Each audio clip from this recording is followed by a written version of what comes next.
All right, welcome everyone to today's seminar. Today I'm happy to have Dr. Simon Walker here with us. Simon is a postdoctoral fellow at the Dublin Institute for Advanced Studies, where he works on the ESI mission and studies auroral kilometric radiation. Simon completed his PhD at the Birkeland Center for Space Science in Bergen, Norway, in March of this year. His PhD focused on improving and developing inversion techniques to estimate and understand auroral ionospheric currents through the use of magnetometers and the spherical elementary current system. This work led to his participation in APL's Electrojet Zeeman Imaging Explorer mission, also known as ESI, a NASA CubeSat mission. As part of the ESI team, Simon focuses on using remote sensed magnetic fields to retrieve the mesoscale auroral electrojet structure in order to develop a more complete picture of the substorm current wedge. Today, Simon will discuss the final paper of his PhD, which is particularly relevant to the goals of ESI, the ionospheric leg of the substorm current wedge. With that, Simon, if you would like to take it away. Thanks for the introduction. I'm going to talk to you a bit about the work I did with the ionospheric leg of the substorm current wedge. I'm going to try and cover a bit of the basics of what a substorm current wedge is, depending on people's knowledge prior. I'll go over a bit on what the goals of the study were to do.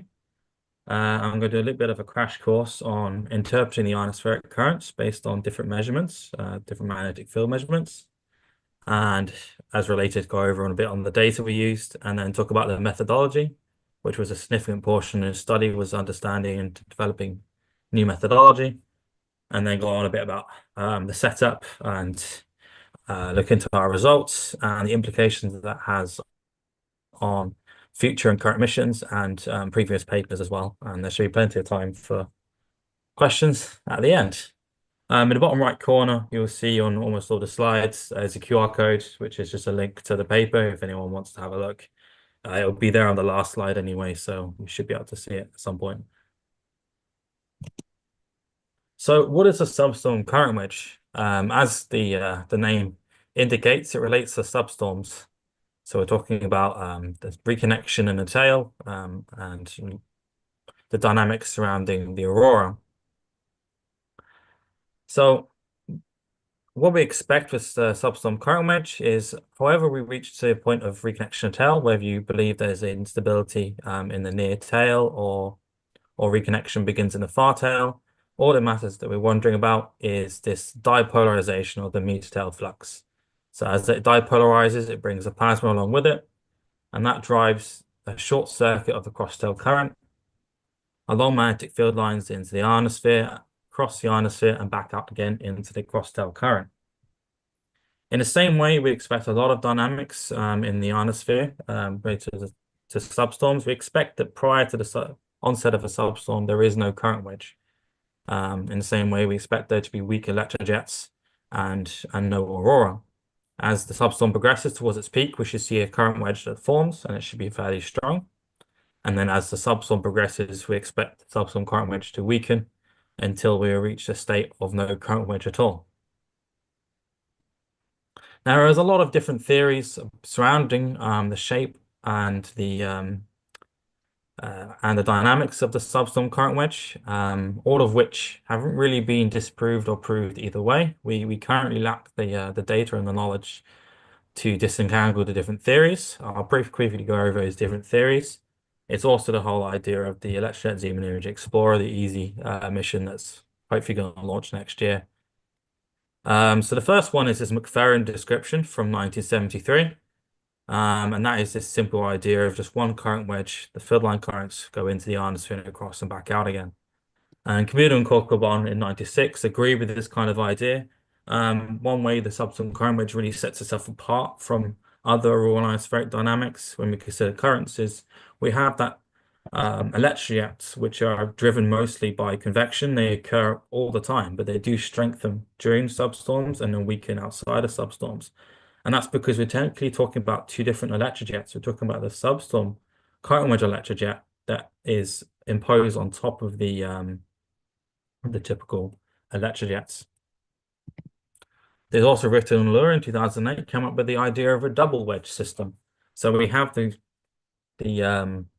short circuit of the cross-tail current into the ionosphere, but we also have the short circuit of the ring current into a lower substorm current wedge. Again, there's the odd observations about the electric jets that have led to this idea. There's Sergeev in 2014 also came up with the same idea as the returning law, again with the idea of a double current wedge system using the ring current as well. Rostock in 1996 suggested actually maybe there's two wedges, but they're not on top of each other, but rather to the left and right of each other, to the east and the west. And I think the Euler and Hoffman depiction is a lot more easy to understand. Here we have the idea that we have one large current wedge system, and for some reason we keep observing a kink in the westward electrojet. And that led to the idea that perhaps actually it's when we look at the smaller scale, we've got two wedges, and when we add them together, it creates this kink. And the reason why we aren't able to really disentangle these two is because the data we're using is quite far away from the source. We're looking at ground-based magnetometers, typically in this paper, and you're quite far away from the source, which means we can't really separate between a large scale and a little kink and two individual current wedges. Doesn't stop there either. In 2018, Leo suggested that what if instead of we're talking about one wedge or two wedges, what if there's a whole ensemble of wedges that we end up calling wedgelets? The idea that you add together multiple different wedges of smaller scales in order to create this large scale current wedge that McFerrin saw in 73. And here the idea is that on the right side you have a stronger downward field line current, and on the left side you have a stronger upward field line current. And then when we add them all together, it just looks like that description that McFerrin had.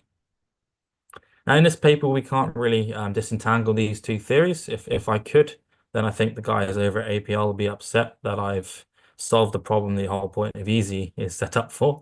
But unfortunately, the data sets we're using still cannot tackle disentangling these different theories. So in this paper, we're only going to focus on the ionospheric portion, where we have the field line currents coming into a sheet, and we have the horizontal ionospheric current coming across. And we're only going to focus on the northern hemisphere, and that's based on data distribution and the data available for us. So what are our main goals for this paper? Well, the first goal might sound really simple. The quick goal is, can we resolve the substorm current wedge? Because although we have all these different theories and all these different observations, no one's actually resolved the full ionospheric current of the substorm current wedge.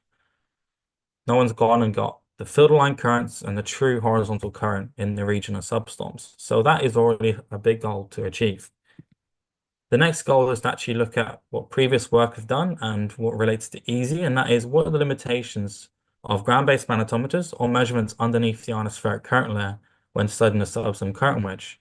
What can we know about from ground-based magnetometers, and how far away is that from the true picture? So now is my little crash course on ionospheric currents and interpreting them, because there's a lot of terminology that's thrown around and they don't all mean the same thing. So the first term I want to bring up is the equivalent current. So those of you in ionospheric currents will probably have heard this term a lot, and some of you may think you know what the equivalent current is. Well, the challenge is the equivalent current is we're talking about a fictional or possible ionospheric current that's horizontal that explains exactly the magnetic field motions you see on the ground. Now, while that seems like it's a simple, clear interpretation, it all depends on how we treat the ground-based magnetometers. Have we removed other ionospheric current sources, such as the SQ currents or ring currents? Have we removed local magnetic anomalies? Have we removed any temperature bias in the actual measurements? Or, for example, there is the underground telluric current system as well, which mostly is induced on the timescales we're looking at from the ionospheric currents. If you haven't, all these different removals can lead to a very different equivalent current. And if we think back to some of the very early works into the ionospheric currents, like Leave Horai, we can definitely say that they wouldn't have looked at this telluric component like we try to do now in more modern observations. So the equivalent current term actually is quite ambiguous. There is also the Hall and Peterson currents, which I'm sure many of you are very familiar with. And that directly comes from this ionospheric Ohm's law when we're looking at the height integrated currents. And we have the Peterson current, which is scaled by the Peterson conductance and the perpendicular electric field. And we have the Hall current over here, which is scaled by the Hall conductance and the electric field. But we can see here enclosed in these currents is knowledge about the geometry of the system. So we're talking about how things are related in the electric field and the magnetic field. So we need to know a little bit more about the geometry of the system and more than just magnetic field perturbations. We need to know more about the electric field. In that way, it makes it quite difficult to interpret directly the Hall and Peterson currents from magnetic magnetometer measurements without extra information. Now, the next term we bring up is curl-free and divergence-free currents, and that is what we focus on more in this study. It comes from Helmholtz decomposition, where we can decompose a superly behaved vector field into divergence-free and curl-free component. And this is something we can do with the ionospheric currents. The reason why this is so important is I'm going to go into now. There's a theory called Fukushima's theorem. Although in the original description he talks more about Peterson currents, it's much more applicable to the curl-free current. When we have a field line current coming down into the ionosphere, and it hits the ionospheric current layer and diverges out into horizontal currents, that portion here is our curl-free current. The addition of the field line current magnetic field and the radial divergent horizontal currents, the magnetic field from that as well, is zero underneath the ionospheric current layer. They cancel each other out perfectly. What does that mean? Well, it means we cannot measure from ground-based magnetometers the curl-free current. We have to be above the ionospheric current layer. Now, that means that when we consider Helmholtz decomposition, we're just measuring the divergence-free current from the ground. If we assume that we've removed everything from the magnetometer measurements, whether it's the telluric currents, whether it's other ionospheric current sources, and if we assume the magnetic field lines are perfectly radial, then we can see that the equivalent current of divergence-free current can mean the same thing. We just have to have these perfect subtractions of the magnetic field. But this still doesn't explain what the Hall current is. See, the Hall current, the only time the Hall current becomes divergence-free is when we have zero conductance gradients perpendicular to the electric field. So we need to know more about the electric field and the conductance, or we have to make this rather risky assumption that definitely falls apart during some substorm dynamics. But under those cases, if the Hall currents are then divergence-free, then the Peterson currents will have to be curl-free in order to fulfill that current system. Now, from here on out, I'm not going to talk about the Hall or Peterson currents anymore. I'm only going to focus on the divergence-free and curl-free currents due to the nature of the measurements that I'll bring up later on. But there's one last thing that I haven't resolved on how to measure, and that is the field line currents. We already talked about how the field line current hits the ionosphere and it radially diverges. What that means is, well, if we want to know what the field line current is, we need to know the divergence of the horizontal current. And the divergence of the horizontal current, well, the divergence of the divergence-free portion is going to be zero because it's divergence-free, leaving us to the divergence of the curl-free current. What does that mean? It means we cannot directly interpret the field line currents using ground-based magnetometers because we cannot see the curl-free current. We need space-based magnetometers. However, in a number of previous studies, they have looked into relating the curl of the horizontal current to the field line currents, and some assumptions have been made. Now, I'd love to go into the maths with you, but I think it would probably bore everyone. But the end result, once you go through the maths, is if we make an assumption about the electric field and the Hall and Peterson conductance gradients, if the gradient and the Peterson Hall conductance is perpendicular to electric field is zero, and if we can assume a constant ratio between the Hall and Peterson conductance, then we can actually scale the curl of the horizontal current to the field line current. This is the equation here. 1 over the ratio times by the curl of the horizontal current gives us the field line current. But these are very, very strict assumptions. They have been made in other previous studies without actually verifying the conductance themselves and the gradients. Therefore, that's part of our second goal, is to actually have a look at what we're going to call this is we're going to call it an equivalent field line current as curl. And we're going to see how well it matches to the field line current during the substorm current wedge. So the data set we're using, well, I've already mentioned ground-based magnetometers a lot, so it's probably no surprise that I'm using ground-based magnetometers. And we're focusing on North America. The reason for that is because of the space-based magnetometers we're going to use. We're going to use the Iridium magnetometers at 780 kilometers in altitude. So Iridium are a satellite network for telecommunication. And they have magnetometers on board, not for scientific measurements, but actually for attitude control.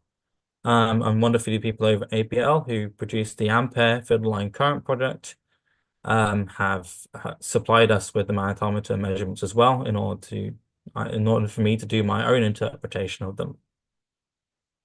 And we retrieve all our ground-based magnetometers data through SuperMag. So this moves you on to the method. We use a technique called spherical elementary current systems. This was introduced by Olaf in 1997. And I recommend if you ever want to learn how to use these systems, is to look at Heikki Vanamäki and Lisa Ursula's review paper in 2020. They did a wonderful review on this technique. But what it boils down to is we have two different elementary systems. We have the divergence-free elementary system, and the idea is you add multiple of these together to create any divergence-free current, where you scale each of these systems appropriately and have the appropriately dense grid. You can create any divergence-free current. And the same situation with the curl-free elementary system. You just add lots of them together, scale them appropriately, and have the suitably dense grid, and you can create any curl-free elementary system, curl-free current. And despite the fact they originally were used just for currents, and that was the whole point of the name, they're actually usable in almost any situation where you can apply Helmholtz decomposition, and it has more and more recent times been used for a variety of different divergence-free and curl-free vector fields. So they have a long-reaching use. Now, I'm not going to go over all the entire equations surrounding these elementary systems. The main thing to note is the scaling factor here. And what I mean by that is you scale the currents of the elementary systems using an amplitude. Each one can be a different value. And obviously, the closer you are to the system, the stronger the current is. And the further away you are, the weaker it should be. And instead of showing you the equations, this is, I think, a nice way of showing what these elementary systems actually look like when we go into currents. So here we have the curl-free elementary systems where you've added multiple together. In the case here, we have a negative amplitude. What that actually means is, what's wonderful about the spherical elementary current systems is the curl-free elementary systems are actually scaled by the divergence, by the divergence of the horizontal current, which means they're scaled by the field line current. So in this situation, we have a downwards field line current, and we can see the horizontal vectors radially diverging out. And the same again for the other eye. And then in the case of the mouth, we have an upward field line current, and we can see the currents coming across into the upward point and up back into out of the ionospheric layer. On the right here, we have the divergence-free elementary systems. And the scaling of each divergence-free elementary system is actually the curl of the horizontal current. So that means that the scaling is that equivalent field line current I just talked about before, where we make those assumptions that can lead it to being the field line current. I mean, here we have a clockwise current when we have a downwards equivalent field line current, and anti-clockwise when we have the upwards field line current around the mouth.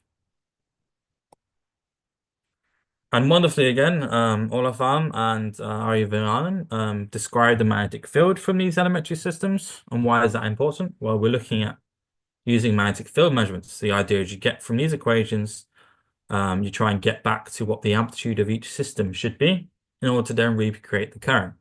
So you can see here, you've got the amplitude of the system back in here again.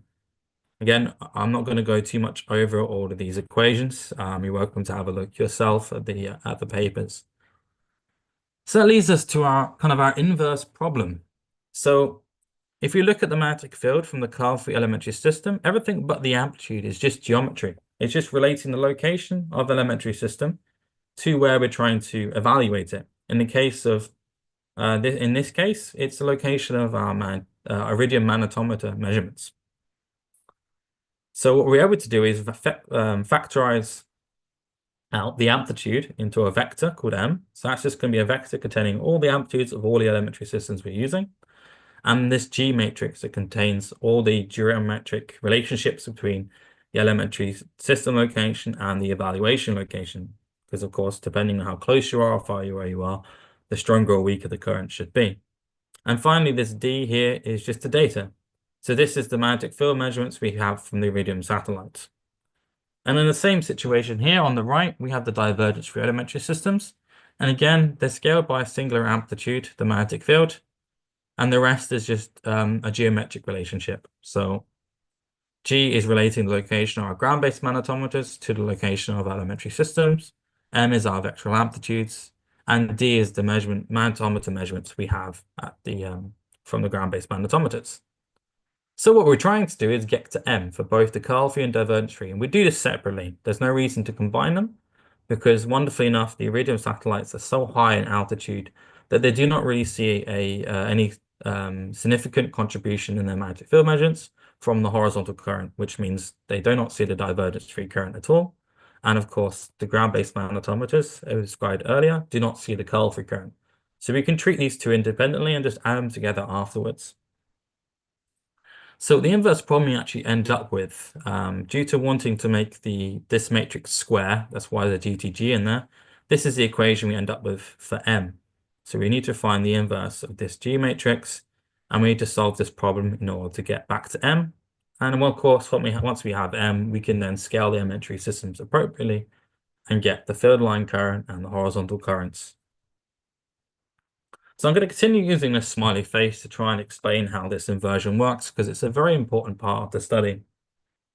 So here I've taken the smiley face and I've actually sampled the magnetic field from it. So each of these orange arrows is just a random location where I've sampled the magnetic field from the smiley face. And here is the magnetic field at iridium altitudes from the curl-free current. And here we have the same for the divergence-free current on the ground. Now, if we did simple least squares, which means where we minimize the difference between the data and the model, this is the solution we get. The reason why we don't get back what we started with is because we have an underdetermined problem. We have far more elementary systems than we have measurements.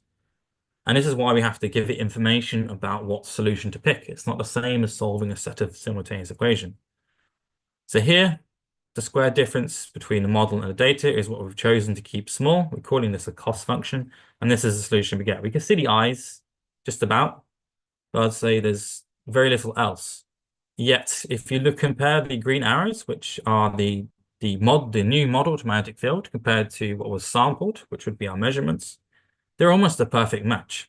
So clearly, just matching the vectors perfectly is not enough to resolve the original picture. So much like I've done in previous studies, and also like is done for the EASY satellite, we introduce more terms to what we're calling this cost function, what we're trying to minimize in order to find the right solution. So the first term is still this least squares. It is a very important term because it's telling it to try and match the data as well as possible. And that is still important. We still want to see we still want to have currents that represent what we measured in the magnetic field.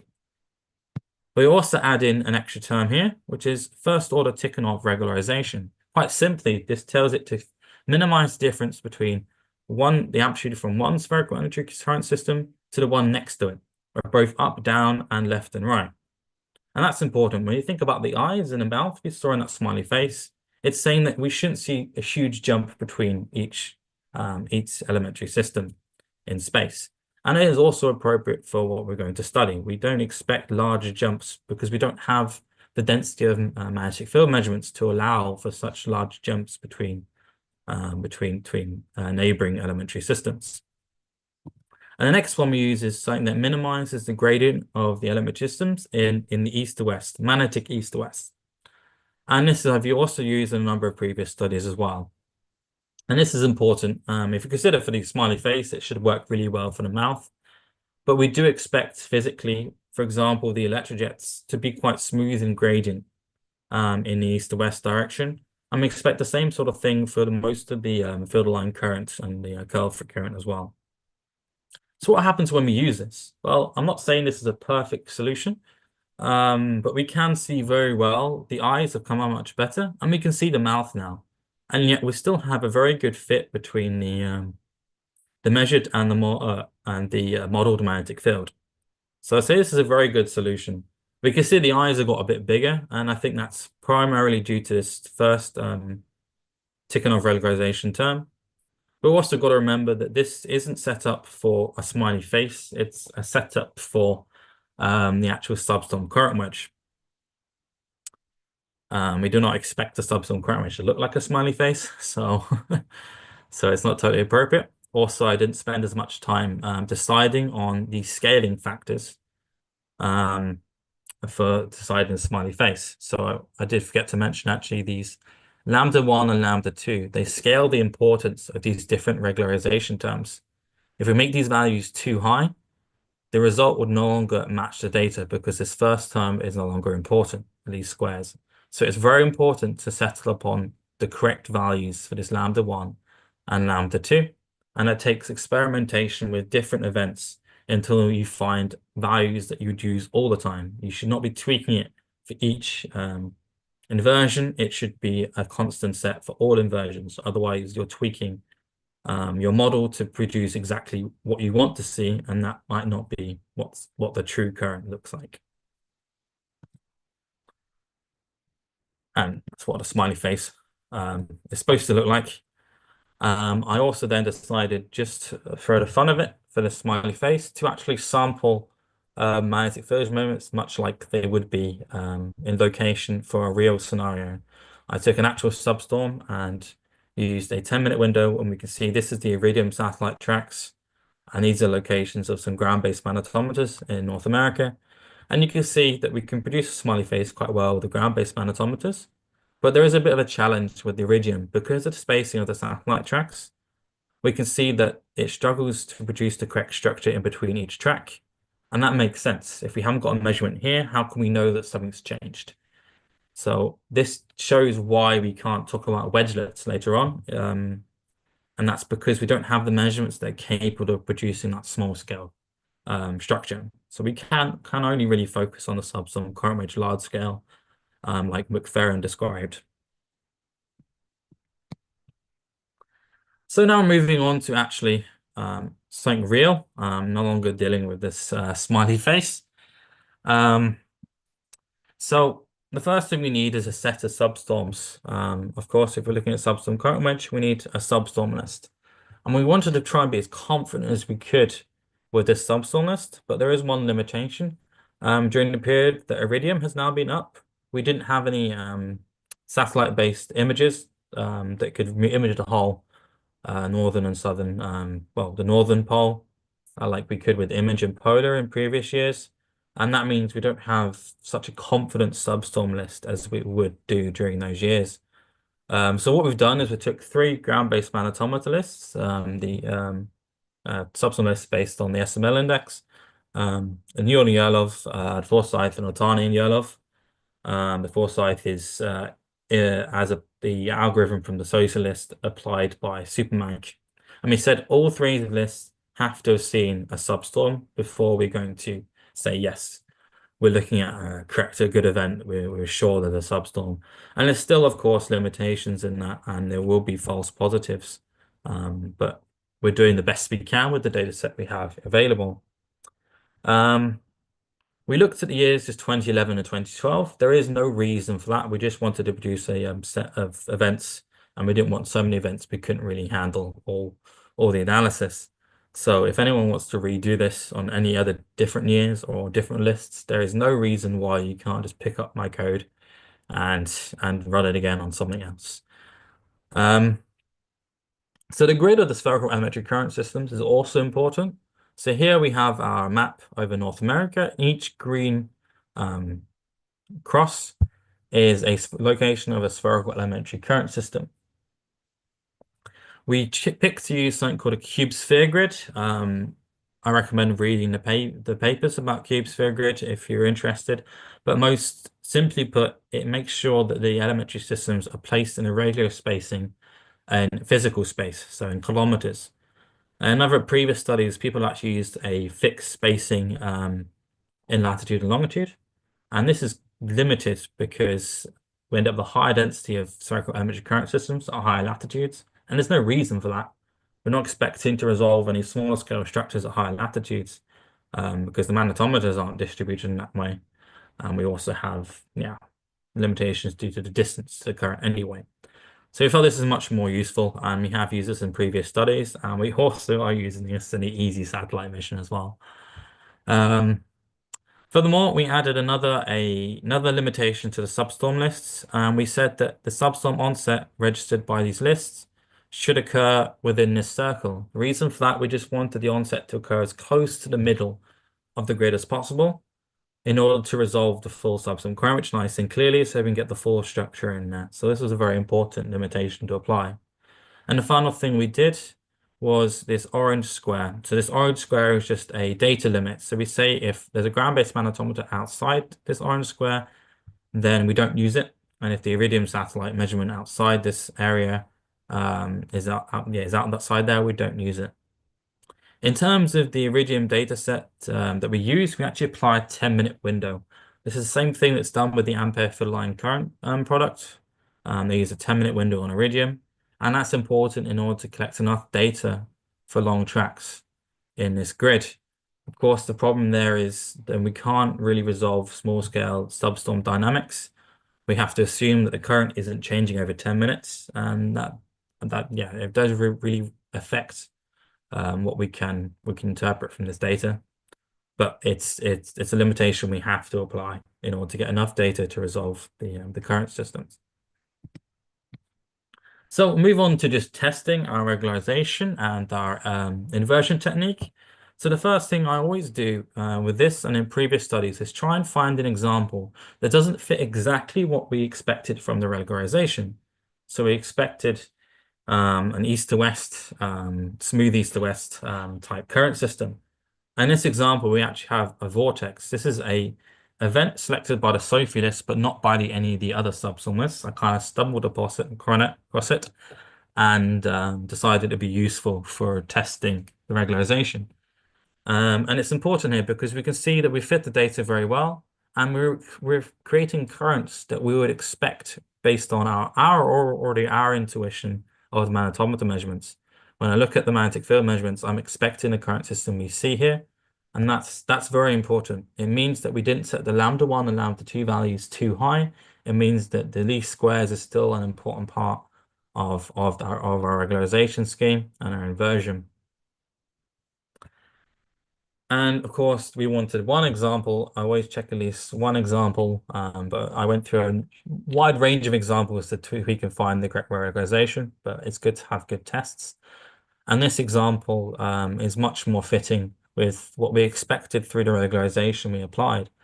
And we can see we've got the smooth east to west current in the electric jet, and this is actually a substorm list that we're using later on. It's actually a substorm from the event list we've created. Yeah, we can see the smooth east to west structures. We can see it's a good fit for the data. And again, it's exactly what I'd expect when I look at the magnetometer measurements. And the same here with the coil-free current and the magnetic field from Iridium. One last thing we wanted to do is, well, it's important to test against what's already out there. So I may have heard I mentioned the ampere product. I'm sure a lot of you may be familiar with the ampere field line current product. They're using the same data set, the Iridium magnetometers. The only difference is they're evaluating across the entire polar region, whereas we're just focusing on a regional area over North America.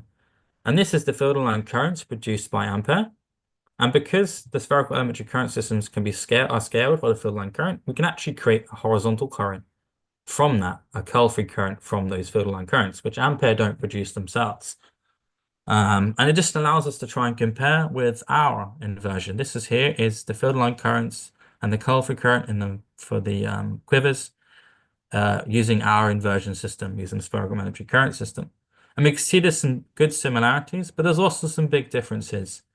We're expecting it to be different, otherwise we would just use the ampere product. We're not saying that our inversion is correct and ampere is wrong, or the other way around. Rather, we've set this up to be more suitable for our purpose. We're interested in the large-scale substorm current wedge, and we know the distribution of iridium in this area quite well. And we feel we can't really produce these small-scale structures that ampere can produce as convincingly based on the noisiness of the magnetometers, because they aren't scientific magnetometers, and because of the spacing of the iridium tracks. Again, the left side is just this vortex example I took from the SOFI list, and the right side is actually this substorm that we're going to use later on. And this final row here is where we add together the divergence-free and curl-free currents. So that black vector here is now the divergence-free currents measured using ground mags, and the curl-free current measured using the space mags. And the color is the field line current, again interpreted for using the iridium magnetometers. And we see we've got a wonderful vortex-like structure here and a downwards field line current. And here we actually have a substorm current wedge, which is awesome. That's what we're interested in looking at. So let's get into the results now.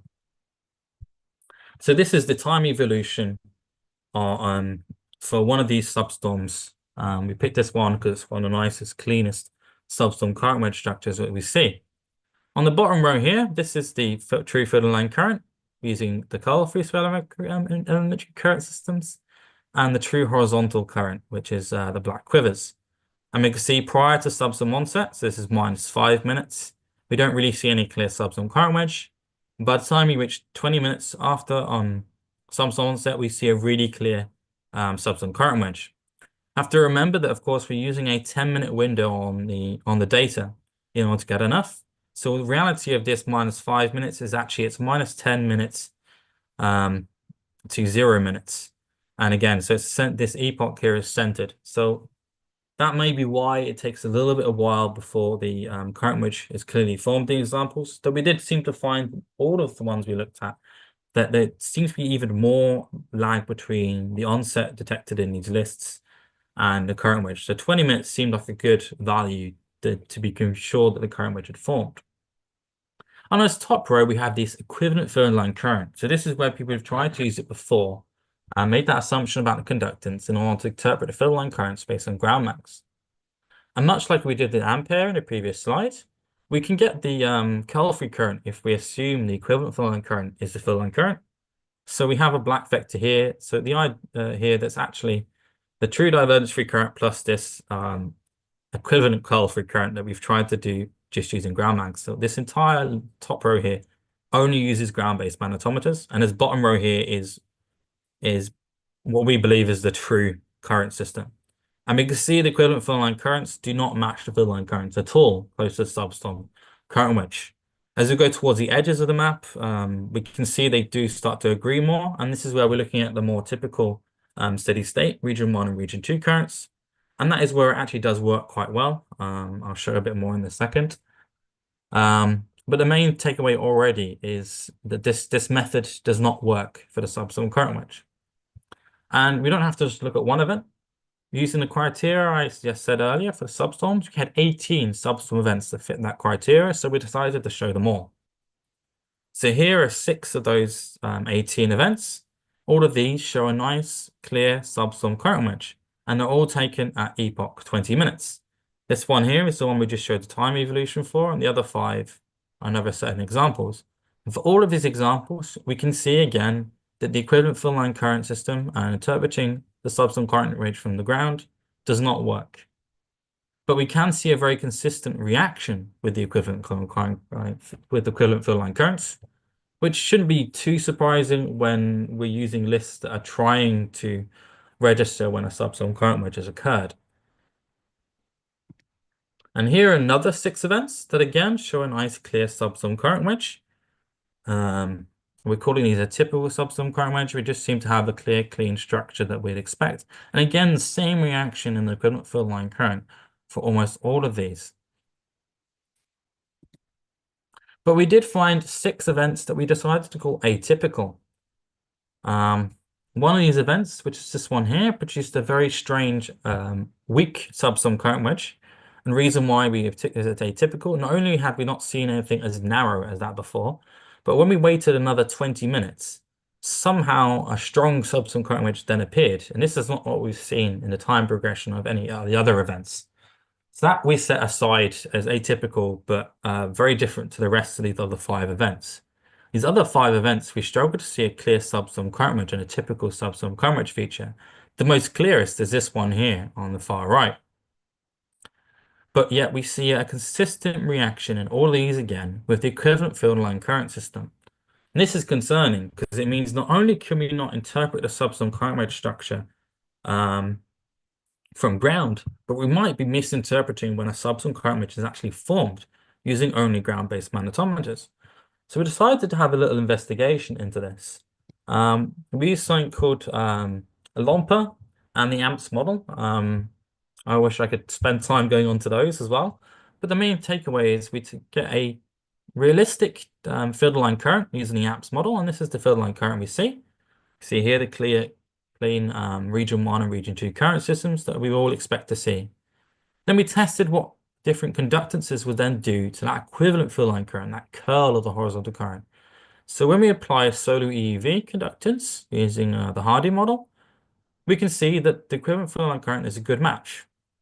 And this is what people have been doing in previous studies, and it very much works. Interpreting the field line current with ground-based magnetometers under normal steady state quiet conditions works really well. There is a really good match here, and it's certainly a valid technique. But what happens when we apply a blob of conductance, where we'd expect during a substorm precipitation-driven changes in the Hall and Peterson conductance, we can see not only does the equivalent field line current shift and no longer shape the same as the true field line current, it intensifies. And this intensification has occurred without any change in the true field line current. Much like we're seeing a number of these events, we're seeing that even though the field line current hasn't intensified to form a current wedge, we're still seeing an intensification of the equivalent field line current. So this is our false signature. We have to assume then, of course, under this idea that the precipitation isn't current carrying in order to not change the true field line current, but that is wholly possible as well. There is another reason, rather looking at the conductance assumptions, saying that the conductance assumptions made earlier about the equivalent field line current being the field line current not holding, there's a more physical reason, or more mathematical reason why this equivalent field line current technique does not work. So if you consider a downward equivalent field line current, so a negative curl in the horizontal current, that would be if we had the substorm current wedge structure, downward here and upward here, well, we consider the curl of the divergence free current, it would create these circular currents, as we saw with the eyes earlier on with the smiley face. We've got a clockwise current and we've got an anti-clockwise current. What does that mean? Well, it means if the equivalent field line currents do represent the substorm current wedge, we'd have to have a northward divergence free current. And therefore, in order for us to still have a clear horizontal current connecting these two, the equivalent field line current and therefore the curl of divergence free current would have to be negligible in order for the curl-free current to still connect horizontally the substorm current wedge, because we need that closure through the ionosphere for that true horizontal vector. So we can see that doesn't really work. What we actually have, and we're seeing in all of these examples, is more of a structure like this, where we have a downward equivalent field line current and an upwards one here. And that creates that westward electrojet that is connecting the true field line currents. And this is what we're seeing. And this works fine for the steady state conditions when we're looking at the typical region 1 or region 2, because that's where the electrojets are. But this does not work when we're looking at the substorm current wedge. What it means is that although the horizontal current is correct, we cannot interpret the field line currents using the curl of the horizontal current. So what does this mean? Well, I'd say the first big result is we have found a substorm current wedge. And it might not come as a surprise to anyone that's worked in this field, but we have to consider the fact that actually no one had sat down and resolved the full current, not to my knowledge anyway. So this is the first time we've actually seen a full current system in the substorm current wedge, and we can see clearly it's there. So that's good. That's a good result. And it's good because we haven't wasted the last 50 years of research in this field. But we have this big problem here that the intensification of the westward electrojet, and that is that strengthening of the equivalent field line current, does not mean a substorm current wedge is formed. And this is a bit worrying because this has been used as an assumption many times in previous work. and is looking to be used in assumption in future missions. So what does that mean? It means we need to actually verify the current wedge is formed before we start looking at how the westward actually behaves and connects the currents. This is really appropriate for the actual Zeeman Imaging Explorer mission because we can only look at the divergent free current because the magnetic field measurements actually come from below the current layer. It's much closer to the current systems, and that's why we're trying to find the small scale structures and resolve the wedgelets. But it means we have to first verify that the substorm current wedge is formed. And also, we have the substorm current wedge field line currents cannot be interpreted using ground magnets or easy. We cannot find those field line currents. Doesn't work. In the previous studies where it's been done, we've shown that this is a problem. So we need to rely on satellite-based magnetometers, whether that's Iridium or a Swarm or all these other ones that actually fly above the current layer. The advantage of Iridium is just the coverage, and that's why we used it and why I think it should continue to be used. So thanks for listening. Yeah, now a chance for any of you to ask me as many questions as you like. Hopefully this was clear enough. Right, thanks, Simon, for a really cool talk. We do have a question in the chat from Eric regarding slide 42. How sensitive are your results to distortions from trying to map a spherical surface onto a plane? Because we're only dealing with a small region, this cube sphere technique works really well because you set the cube big enough that you're not dealing with the edges. When you try and use a cube sphere technique on the full globe, then you have problems with distortions because you really are mapping a cube down to a sphere. So if you're at the corners of the cube, then you have problems. So we don't have a huge issue with distortion here. Obviously, the spacing ends up with the elementary system still remains quite consistent. Ah, cool. So I have a question regarding the lambdas. Is it possible to determine those from MHD models where you have all the information and can minimize lambda 1 and lambda 2 from several model runs, possibly? That could work as a technique. Yes, absolutely. You always have to remember that just trying to match the model might not be matching the reality. There's always a limitation of the MHD models. But there are some other techniques for, I normally just do this by eye, but I look at a number of events. For the easy mission, one of my colleagues is actually working, it has worked and produced a really good automated technique. It looks at the GCV score, if I remember right. So there is a kind of a, it focuses on the scale sizes. It tries to map and get the best scale size that is appropriate for the data sets. So there is ways of doing that. The MHD models are a very good idea, not only just to test the regularization, but test the whole technique works. The LOMPA technique that uses for elementary current systems actually uses the Gamera model when they were testing it out and showing how it works. So yeah, there's usefulness in that. Absolutely. Ah, cool. So I think that's all the questions we have for today. Oh, no, sorry. From Patricia, on occasion, aurora appear to follow coastlines. Is there any reason that ground conductance might matter or changes in ground conductance might matter in this analysis? Um, well, yes, the ground conductance will have a big effect on our ground-based magnetometers. The challenge is using a sophisticated enough technique that doesn't create huge computational problems. In Fennoscandia and I think in North America, we do have some good ground-based conductant, like ground conductance maps. For this, I actually just use a simple image technique that Lisa Eusler introduced, and it just assumes a mirror current in the ground. But that is, which doesn't work so well when we get to the coastlines. We do see the coastlines are a problem for the changing conductance between the sea and the earth. Never quite understood why. I can't try and remember why the aurora actually follows the coastline as well, but it is a problem for the currents. One advantage again is this regularization scheme. These sorts of structures tend to be much more smaller scale differences. So as long as you got a good grid of ground-based magnetometers that are over different areas, there are ways it does improve the result. So I have played with things before, but you're right, it is a challenge with ground-based magnetometers, and we are trying to improve techniques to deal with that that actually use the telluric surveys that have been done before, but I haven't used that in this study. Okay, excellent.